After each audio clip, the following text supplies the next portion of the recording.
ನೋಡಿ, ಶುಗರ್ ಫ್ಯಾಕ್ಟ್ರಿಯಲ್ಲಿ ಕೊಡಪ್ಪ ಮೈಕ್.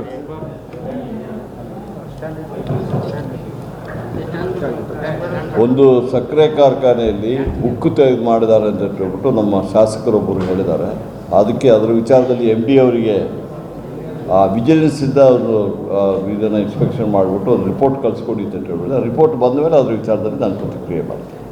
ಯಾವ ರೀತಿ ಬೇರೆ ಅಲ್ಲ, ಅದು ಫೋಟೋದಲ್ಲಿ ಕೊಕ್ಕೆ ಹಾಕ್ಬಿಟ್ಟು ಇದು ಮಾಡಿದ್ದಾರೆ ಅಂತ ಬಂದಿತ್ತು. ಅದು ಈಗ ಫಾರ್ಮರ್ಸು ಅಕ್ರಮ ಸಕ್ರಮದಲ್ಲಿ ಅದರ ಹುಕ್ ಹಾಕ್ಬಿಟ್ಟು ಮಾಡ್ತಾರೆ. ಬಟ್ ಶುಗರ್ ಫ್ಯಾಕ್ಟ್ರಿಯವ್ರು ಯಾರು ಮಾಡಿದ್ರೆ ಅದು ದೊಡ್ಡ ತಪ್ಪಾಗ್ತದೆ. ಅದಕ್ಕೆ ನಾವು ಆಫ್ ಹ್ಯಾಂಡೆಡ್ ಆಗಿ ಅದರ ವಿಚಾರದಲ್ಲಿ ಏನು ಹೇಳಲಿಕ್ಕಾಗಲ್ಲ. ಅದೊಂದು ಎನ್ಕ್ವೈರಿ ಮಾಡಿ ನಂತರ ರಿಪೋರ್ಟ್ ಬಂದ ಮೇಲೆ ಅದರ ವಿಚಾರದಲ್ಲಿ ನಾನು ಪ್ರತಿಕ್ರಿಯೆ ಮಾಡ್ತೀನಿ. ಸರ್ಕಾರಿ ಕಚೇರಿಗಳು ಸುಮಾರು 200 ಕೋಟಿಗಿಂತ ಹೆಚ್ಚು ಬಾಕಿ ಕೊಡಬೇಕು ಕರೆಂಟ್ ಬಿಲ್. ಅದೇ ಥರ ಬೇರೆ ಬೇರೆ ವಿದ್ಯುತ್ ಕಂಪ್ನಿಗಳಿಗೆ ಎಷ್ಟು ಬಾಕಿ ಇದೆ ಸರ್ ಗೌರ್ಮೆಂಟ್ ಆಫೀಸ್ಗಳು ಕೊಡೋದು?